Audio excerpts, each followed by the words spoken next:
Alright,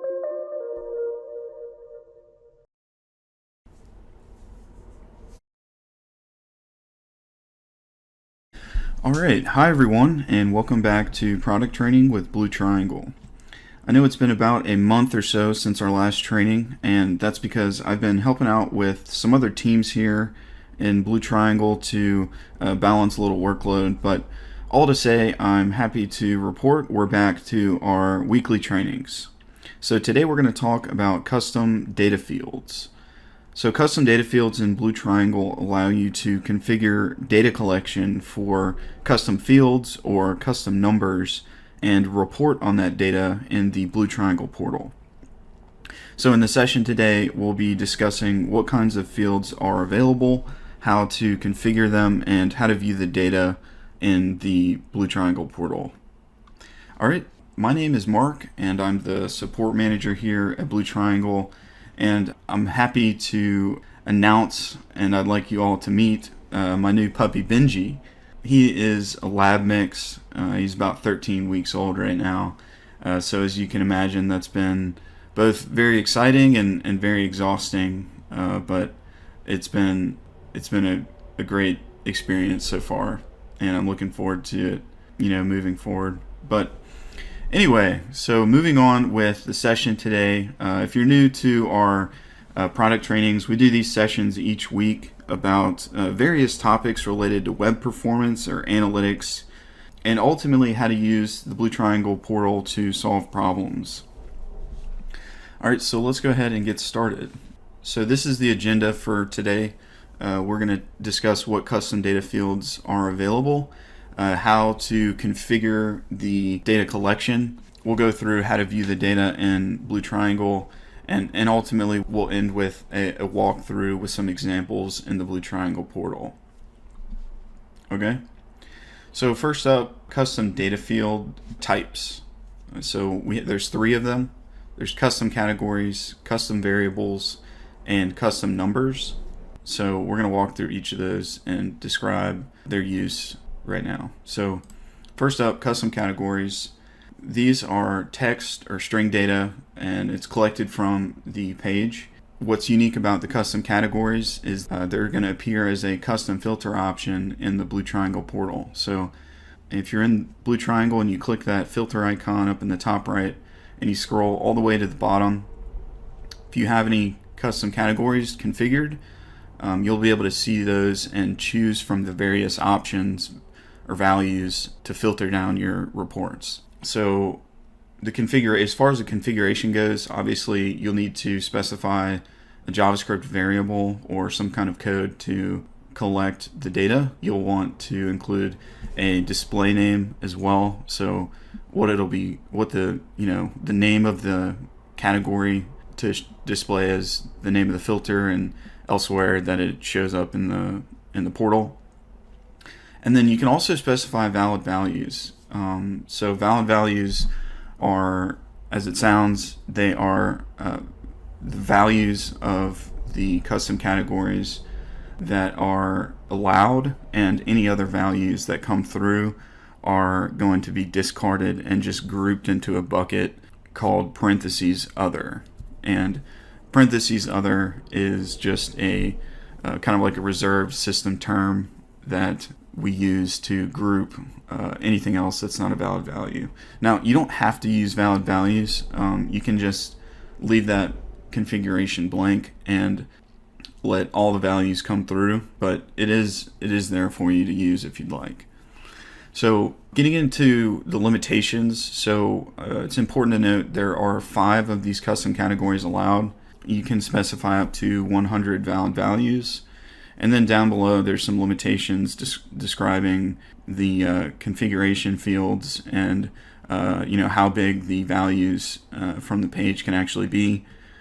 Just some important things to keep in mind. If the value is super long, over 255 characters, it'll get chopped at that point. So just some things to keep in mind. And there's a documentation page. Let me point that out for you really quick. If I open up my browser, and here we are on Blue Triangle, and we'll be walking through this here in a minute, but I want to point out the help article. So if you jump to our help center, you can actually just search custom data fields, and this top one under documentation. This article basically describes everything I'm going through today in a little more detail. So certainly check this out if you have any further questions. But I just wanted to point that out, and I can drop this link in the chat if you guys would like. All right, so I think that's it for the custom categories. Let's move on to the custom variables. So the custom variables are similar to the categories. They are text or string data collected from the page, but instead of showing up as filter options, these are going to only just appear as data included for individual page views. Now, they can be grouped together or grouped by in data science, and if you don't know what that means, we'll walk through that here in a minute. But so main difference between variables and categories is variables are really for the raw data and just being able to identify certain page views by various fields at the individual page view level, whereas custom categories are really designed to be filter options and things to be able to filter down your reports. So an example of a variable would be like a session ID or something that's quite unique to page views, or and then something like a category, custom category would be something like a page name or some sort of type of user or something like that. So anyways, configuration is pretty straightforward. You got a JavaScript variable or code to collect the data and a display name.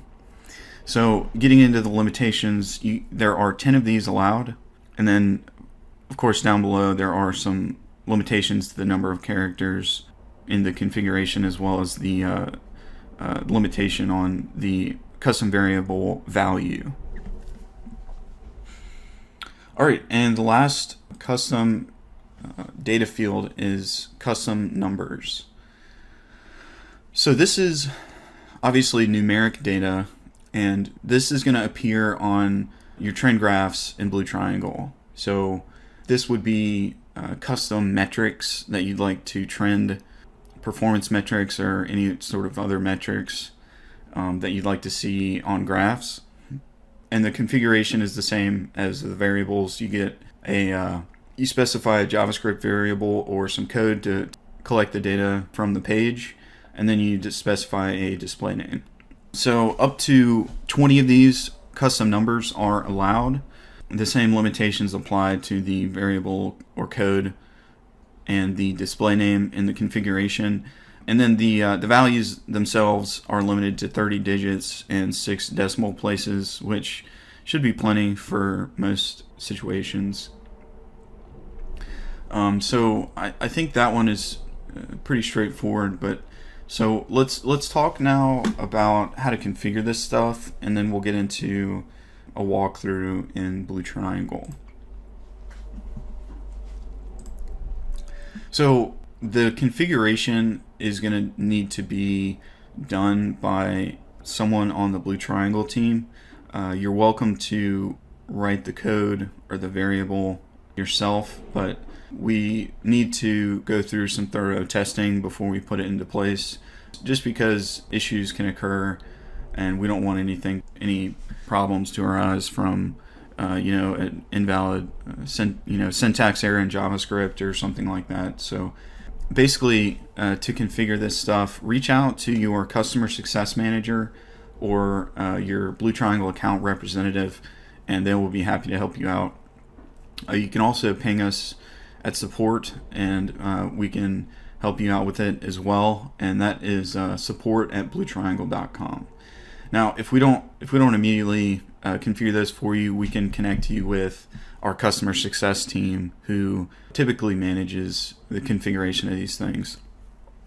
So it's a quick process. Just a little bit of testing is required to confirm everything is going to work smoothly. All right. So that's how to configure them. Let me know if you have any questions about that, and I can answer those for you. So let's get into the walkthrough now in Blue Triangle. Alright, so here I am in Blue Triangle. This is the real user performance detail page. You can get there over here in web browser performance detail. Now native app also supports these custom data fields, but with the SDK it works a little different. You'll need to specify in the app itself what the values are and for what custom variable or custom number it belongs to. But so it is available. We'll just be talking about web browser today. Performance detail is one of the best places to see this data, so that's why we're here. But we'll come back to this. Let me show you the configuration first. So I'm in the sites page for this shoe store demo site, and the custom variable settings are here. We already have a handful of them. Many of them are set up for the integration with Eternity, but the one that I set up that I'd like to discuss with you guys today is this one here, custom variable example 1. And I have the code for it in a little more easy to read situation over here. So this is what the code is doing.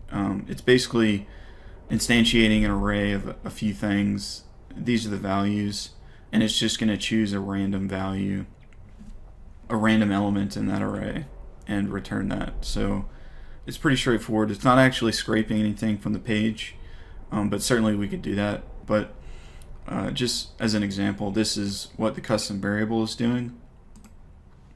So that's here. And by the way, if you're an account admin, you should be able to view the site screen. You won't be able to edit it, but you will be able to view the site screen and be able to view the configuration for these things. So next up, custom category. We're calling it custom category example 1. We're just going to leave the valid values blank for this.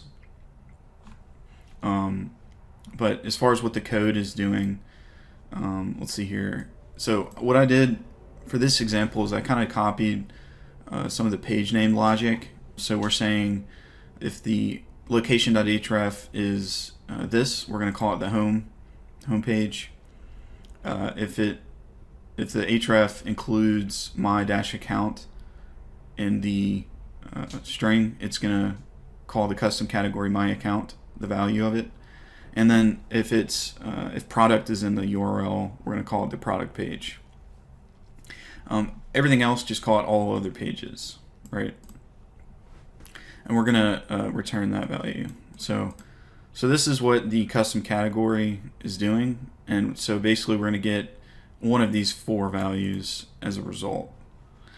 And lastly, the custom number is another pretty simple one. We're calling it custom number example 1. And the code is basically just collecting the onload time. So custom number equals performance.timing.loadEventEnd minus performance.timing.navigation start. And this will give you the onload time in milliseconds. So we're going to return that number as the custom number code. So anyways, that's the configuration. We don't need to go into too much detail of that, but so going back over to the real user performance detail page, you can open up the filter options, and so the data here is generated from synthetic traffic. So one thing we're going to need to do to view this information is to include bots. So you'll notice that so just diving right in, the custom categories are going to show up at the bottom of the filter options list. So here we have custom category example 1, and you can see the options are listed here. So you can choose one or more of these and apply filters. And so now we're going to be looking at only the data for those particular custom category values, right? So another great place to view this data is in the performance measurement details. So if you click on one of these page views, here we have a homepage 7.93 second on load, displayed metric here. So the performance measurement details shows you all the information about this single page view. And you can see we have our custom category, our custom variable, and our custom number as well. So all this information is going to be available. It looks like this is an older time period. Yeah, I made some changes, so let me choose another one. And we can actually see one of these custom variables that's working. Yeah, so example variable 3. 5.81 seconds should be similar to, yep, 5.81, 5,814 milliseconds basically. So that's the onload time as the custom number example. So you can see all the information, all three of these custom data fields in the performance measurement details section here. And I've shown you how to filter the data by custom category. The next thing we're going to do is go over to the custom reports in data science, and there's some really cool stuff you can do over here. So we're going to go ahead and create a new custom graph. We're going to choose real user and line graph. And the first thing I'll show you is how you can group the lines by these custom metrics. So if you scroll down to the bottom, you can group by the custom category, for example, our custom category example 1. And we'll display page views as the metric. We'll go ahead and click go. And here you can see the home and product. I think the filters remain the same from our last report on the performance detail. But you can just open up the filters over here in data science as well. And if we scroll down, yeah, so we have our custom categories selected down here. So that's why just the home and the product are displaying, not the my account. So in addition to the custom categories, you can also group by the custom variables. So let's see what that looks like. Yeah, there's a bit of gap in the data. I was messing around with some things recently, but here we can see the example variable 2, 1, and 3, and how those, how many page views over time for that. So that's the custom variables. And then one last thing you can do is if you set the displayed metric, group by the displayed metric, you can choose the custom number as that metric, and we can see how that trends over time in this data science graph. Now you can also mix and match these things, so you can choose a custom number and then maybe go down and filter on the custom category. So there's really a lot you can do here in data science. But let's just look at the custom number here over time.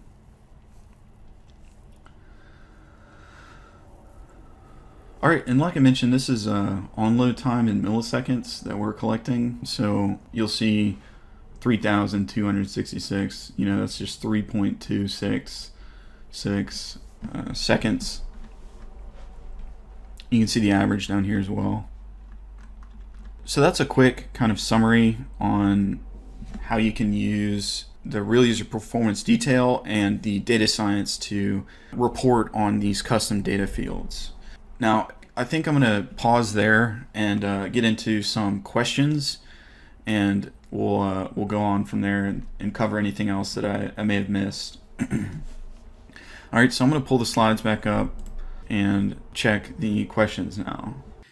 All right, I'm going to just start with the first one, and feel free to type anything in now that I can help answer for you. So the first question I see is, are the custom data fields only for real user monitoring? Yeah, good question. So right now they only work for real user monitoring. We'll be adding support for synthetic in the future though.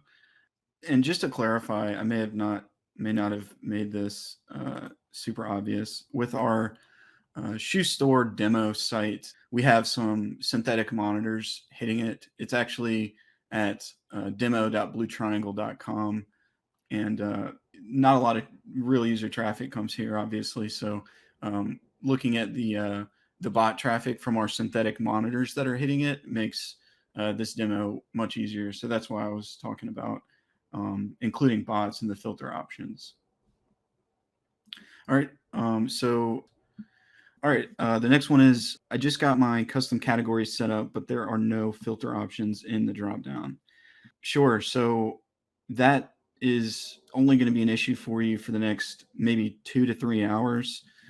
So what happens is the custom categories are actually aggregated, and the filter options won't show up until the aggregation runs, and it runs hourly. And the delay can be up to 2 or 3 hours at the most. So just sit tight, and you should be able to see those shortly. All right. The next question is there any way to add more than 5 custom categories? Yeah, this actually came up recently as a request from a customer, and unfortunately, the answer is no right now. But we did register that as a feature request, and we can keep you updated on that. It looks like the last question I see here are these custom data fields only available on RUM performance detail and data science? Yeah. So this is a great question, and I should have probably made this a little more clear as well. The RUM performance detail is going to be the best place to see the custom variables, kind of all of the data together. Now, the custom categories are going to show up in your filter options, and these are going to be, let me pull up the portal again. These filter options are going to show up essentially everywhere you can run reports in Blue Triangle. So certainly not only is it going to be on the real user performance detail, but other places. Now that's the custom categories. If you're talking about custom variables, the only two places, custom variables and custom numbers, the only two places those will be available right now are in the custom reports and data science, and this page here. So only those two for the custom variables and the custom numbers. All right. Okay, so I think that is everything for today. I really appreciate everyone's time, and if you do have any more questions, we're always happy to chat offline. So feel free to reach out to us anytime, and you can reach us at any of the emails listed here. Of course, support is support@bluetriangle.com. We're always happy to hear from you. You can also submit a request or a question in our help center at help.bluetriangle.com. All right, guys, I think that's it for today. Thanks again for your time, and we look forward to seeing you all next time. Have a great day.